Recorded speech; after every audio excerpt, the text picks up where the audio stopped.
Yo, yo, yo, it's your boy Crew with Electric Ground, and I'm sitting here with Proda J, the artist. the artist. Now, speaking on the artistry, man, it has to do with rap, R&B. What do you do? Mainly those two, but I'm not in a box per se. A lot of my music has different genres in it just because growing up, my mom, her side of the family, and I mention this a lot, her side of the family, my grandma was like a pianist in the church and went around with a traveling evangelist, played with them. So she had like the gospel and the blues side because they were also from Louisiana, so Zydeco, Yeah. that kind of stuff. And my mom grew up with the R&B, Commodores, that kind of stuff. And then when she met my dad, he grew up on the country gold, the southern rock. Like his favorite band's the Eagles, That's what I Johnny Cash, that kind of stuff. So it's like I have a little bit of that. But then as I was growing up, that's when like what they call pop. I say pop because it just means popular. Yeah. But the techno got real big in like the 90s.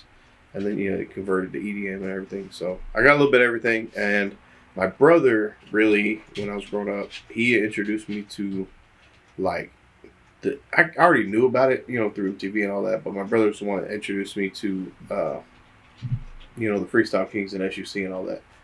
He was real into that scene. So my first song that he played for me, Chopped and Screwed, and it was the great tape, was Bar Baby by Big Mo. So I fell in love with that song. The song was slowed. It was already slow, and then they slowed it more. But yeah, Big Mo was different.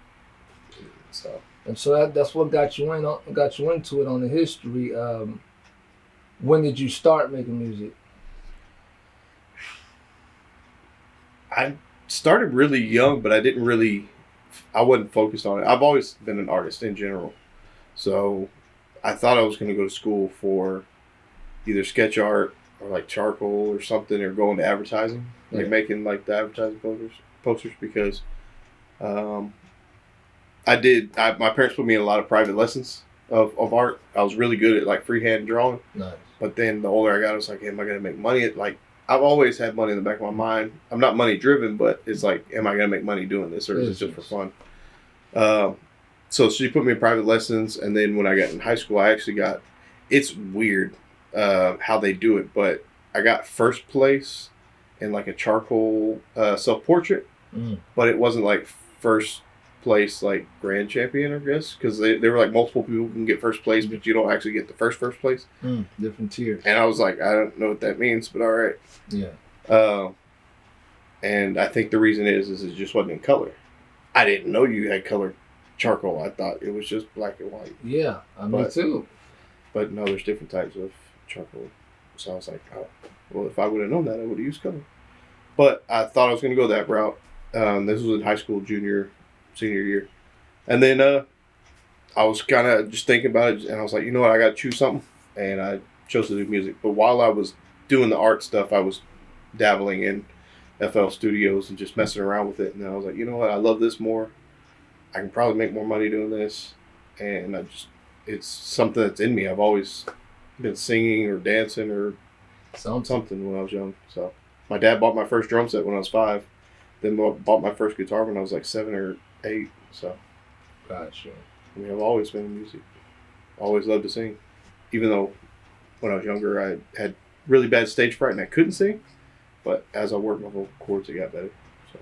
Not bad. And then, so you've been underground. Have you put stuff out on all platforms? It's mostly been something that you just been prepping in behind the scenes? As Proda J, the artist, that's my solo stuff, prepping behind the scenes. But I started with my homeboy that we grew up with. He goes by Big Ticket. There is another Big Ticket out there, but he's the original. So we have, if you look up, Proda J is Prodaj, spelled so y'all don't get confused, but it's Proda J, the artist. But if you look up Proda J and Big Ticket on all streaming platforms, YouTube, we have several different projects. We have our first thing, which was Means to an End. And we were supposed to make an Means to an End Part 2, which we do have a lot of music, but since then he kind of stepped away. Just doesn't, The music. he doesn't want. He wants to do it, but more as, when he wants to, have fun, that kind of thing. And that's all I was like, oh, we'll still do that. But he kind of stepped away from it. So we went from there. Then we started making a couple of singles that we put out. Then we did the Sticks Part 1, which we were supposed to do with Sticks Part 2. And that one was just like 6 songs. And that one was more like, Means to an End was just us being creative. We were young. It was like 2008 or something when we did it. Or 2012, I can't remember. It's been a while. So that one was just young. We were just trying it. Oh, will this sound good? Good. Will this be cool? Whatever. But then when Sticks came along, we're like, we have to have a concept, an idea. And so that was more, and most of these ideas were his, because he had more time to just sit there and think about it. Think on brainstorm. And his idea was like, hey, we're from the Sticks, we're from the country, like, let's just make country music about our town. And so we did that, and it was like 6, 7 songs. One of them was Cat Attack, which is based off of our school mascot, the Wildcats. Elgin. The Elgin remix, actually, because Means to an End had the first Elgin song. We did Elgin too. And just different things. So, and then after that, we had single after single after single after single, just to kind of keep the momentum going. And then we were working on our last one, which didn't get released, and I just decided I'll just release them as singles as well. Was supposed to be The Experiment and The Experience. It was supposed to be the name of it, because we were getting back to that, hey, let's just try what we want, see if we like it. Everything has its own vibe, its own mood. That's right. But out of that came DeLorean Flow, which is our single with Mike Trey, which is like our biggest thing. We have a music video to it. We have Dope in My Blood. Shoot. We have a lot of, All Right came out of that. And then there's a few that we haven't released yet, but I want to get his permission since it was on him. Yeah. Be like, hey, you ready to release these, that kind of thing. They're already done. 2 of those songs have a guy by the name of, man, why am I going blank? That's all right. That's it's out of Houston. Trilly Pope out of Houston. Okay. And he's on the hook on both of them. One is more upbeat, and it's called Rollin'. He does really good on that one. And then the other one's more like a love letter to our fans and stuff like that. Just saying we appreciate y'all. Yeah, we need more of that. So that kind of stuff. Like everything we have, like, has a concept because we want to have a concept. We don't want to just make a song about us rapping about money and drugs. And this is with a purpose. Yeah. So that everything has a reason to it, and there may be some love songs and stuff. Now, that's kind of to the side, push it still out there. But as far as Proda J, the artist, I have 3 singles right now that I'm probably going to be dropping back to back, pretty close.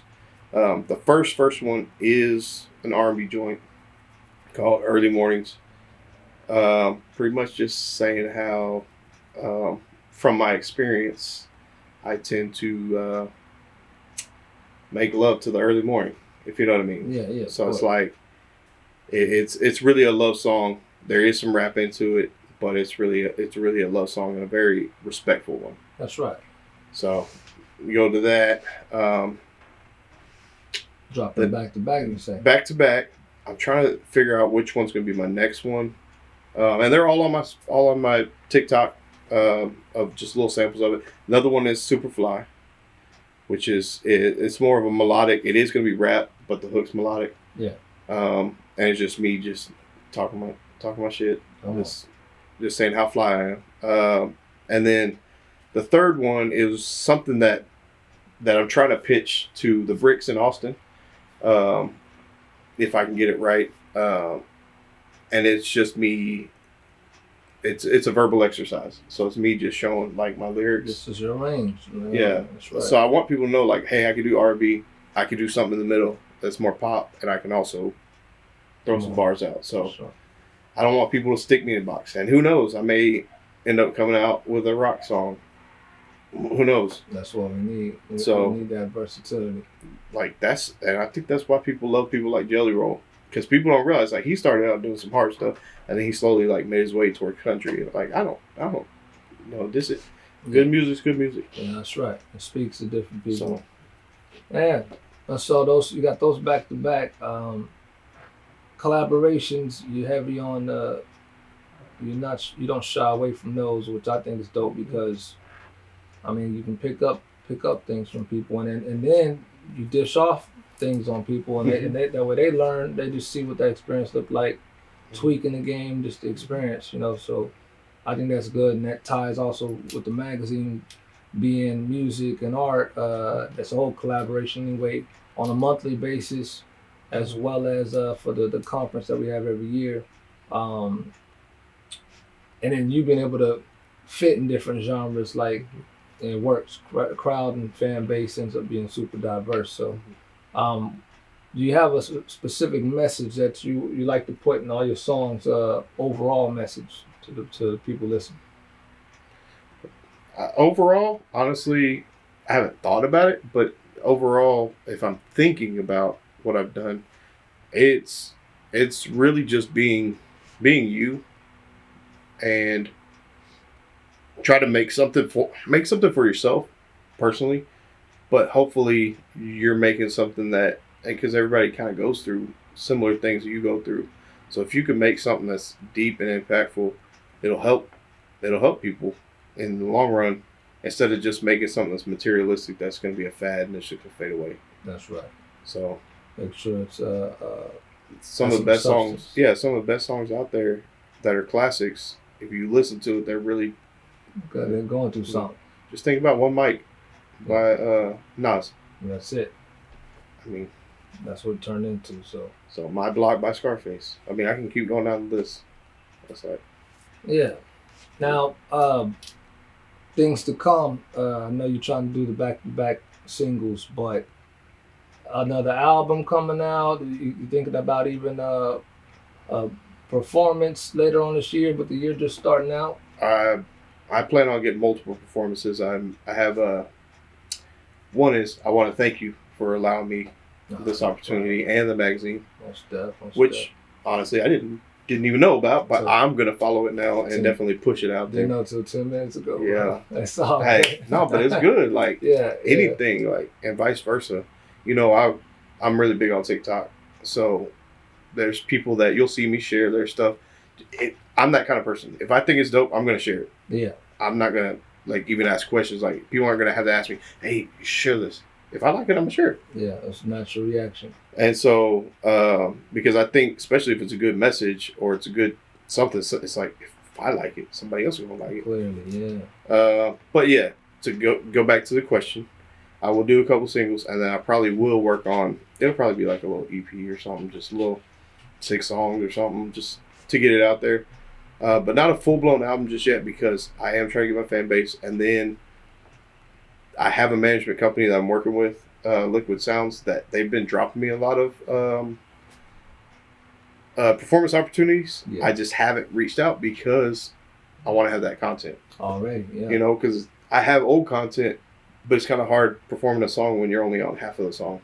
Yeah, that's it. So that's right. So no, you got your sight set on some of the big things, and the approach is smart. I can feel that. Yeah, the magazine, it's a monthly thing, man, and I like how you're not in a box like you was talking about earlier, because not everybody can relate to one genre, one style. So you reaching more people that way. Lastly, any shout outs to anybody you've been rocking with, friends, fam? Well, besides you, aka Crew Sensei. Yes, sir. Yes, sir. Real. Crew's been dope. Been definitely putting it out there. There's so as far as the TikTok people, because I met a lot of people through TikTok. I'm not saying that's the end all be all, because you can meet people through any social media and meet people in real life. But through them, I've met. He goes by Vibe, VYBE. I want to say he's out of Philly. I like Hayes Capone. I like how Vibe that wasn't taken and it was available for him to get that, because that's fresh. Yeah, and then I don't know if I think it's Vibe something, but Got you. That's how I know him on TikTok.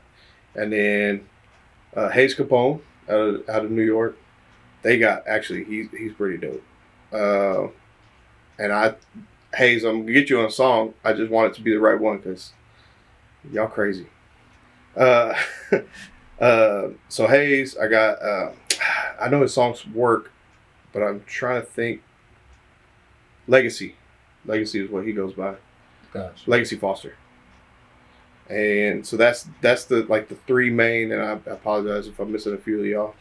Yeah. The new kid is from Austin. He's dope. I'm gonna start working more with him. He's a producer / artist as well. And it's DA New Kid, the new kid. Nice. The producer that did Early Mornings, his name's Chris Keys. He's just a dope ass producer. And so he's the one that did that beat, and he's also kind of like a mentor of mine. Yeah. That I look up to. If I could work with Track Majors again, they're another producer, Tim Moore. Timo. He has some beats that I'm probably going to reach out to if I can get a hold of him. There's so many. That's the thing. Austin has so much going on. I could sit down and go down the list. Mike Trey's doing good. He's the one that was on DeLorean Flow, and he just has a new single that came out.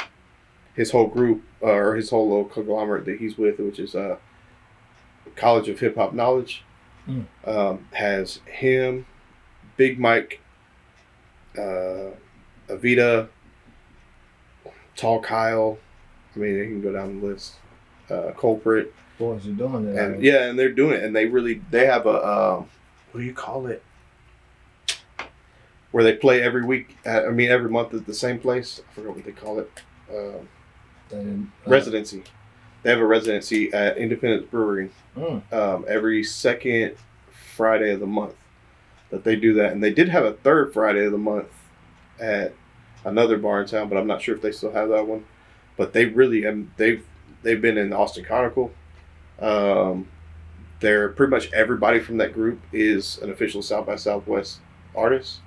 Right. So I've already told everybody from that group I want to work with them eventually. Big Tree for real. I didn't forget about you. You're another one. So it's just like that whole group, and they've all been cool with me.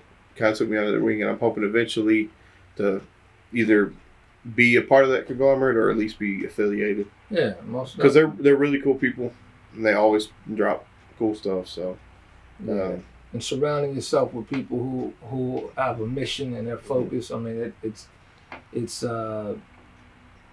You know what I mean, like a virus, but a good one. So it's gonna keep iron sharpening iron. So yeah, and they're all local artists. That's it. Like all these people that I talk about, they're not huge. Besides, Trilly Polk's like probably the biggest one. And even him, he's still relatively local, like for Houston. Yeah. He's probably regional, but he's not like you don't hear him on the radio or stuff like that. Yeah. All over the place. But he's definitely has his own style, his own vibe. But all these other Jaquita B, Junior Flexwell, Jay Soldier, these are all guys and girls that I've worked with. That hope to work with them more in the future. And they also are like you. Not only do they do music, but they have something else going on. Yeah. Jaquita B is on one of the songs we did, and she has this show that she puts on. It's called the Kinky Curly. Man, don't give me line. Get your line on but it's Kinky Curly something fest, and it's like a hair fest for the urban culture where they get vendors and everything just come in there. But she also throws a show at that, so she'll get a performance, you know what I mean? So she'll get other artists to come out. That's nice. So they're doing stuff music related. She also does Kita's Kitchen and Kita's Closet. So she cooks for people, and she also sells, has a boutique. Yeah, we need to talk. Hey, I'm telling you. And I know trying to probably wrap up, but Junior Flexwell has his podcast, the Flexcast, which has been going on. I don't know how many seasons, but I know it's probably more than 3. So they've been going on, and Nubia Iman is another local artist that's on the Flexcast with them, on the podcast with them. Nice. And I'm surprised I haven't got a feature from you yet, Junior, because we go way back. But Junior's been making, he's cold. He's been making moves. And then Jay Soldier has his Smokeout tour. So he puts on shows. So it's like not only are they artists, they all have something else that they're doing for the culture. That's it. And so that's what I think we need to do. You know. So you've heard all the reasons already. You get the idea in your head, and you go ahead and knock it out, zero hesitation, just like you're doing. And I look forward to hearing the 3 singles back to back and everything else you got going on, bro. So appreciate you coming on the show. You'll be on single number 4. Oh, hey, most definitely you said that. This crew, Electric Ground, we out.